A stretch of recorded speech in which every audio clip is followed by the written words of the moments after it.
پر طالب چارواکو د بندیز معافیت په اړه د امنیت شورا خپلمنځي اختلافات. که څه هم د 14 طالب چارواکو د سفرونو د بندیز معافیت نن پای ته رسیږي، خو د ملګرو ملتونو امنیت شورا د خپلمنځي اختلافاتو له امله تر اوسه د نوې پریکړې په اړه یوې هوکړې ته نه دي رسیدلي. د ملګرو ملتونو امنیت شورا د 14 طالب چارواکو د سفرونو د معافیت په اړه نه دي توانېدلي خپله وروستۍ پریکړه وکړي.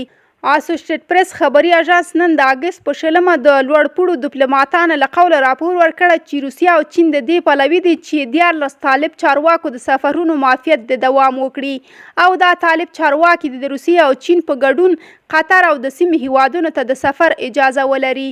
خو د امریکا متحده ایالتونو په ګډون لویدیځ هیوادونه بیا د طالبان لخوا د افغان نجونو او ښځو د حقونو د نقض یو جوړجاړي ته د رسیدو په خبرو کې د نه پرمختګ او د یوه ټولګډونه حکومت د نه جوړولو په اعتراض غواړي په دې نوملړ کې کموالی راشي. متحده ایالتونو وړاندیز کړی چې د 14 تنو طالب چارواکو څخه باید د 7 تنو نورو په سفر هم بندیز ولګول شي او پاتې 6 تنو ته د 90 ورځو لپاره د سفر معافیت ورکړل شي او د دوی سفرونه به هم یوازې تر قطر پورې محدود وي. د اسوسییټډ پریس د راپور پر بنسټ اوس روسیه او چین تر دوشنبې ورځې وخت غوښتی څو د امریکا په وړاندیز فکر وکړي. د طالبانو ویاند ذبیح الله مجاهد بیا دا بندیزونه غیر مواجب بولي.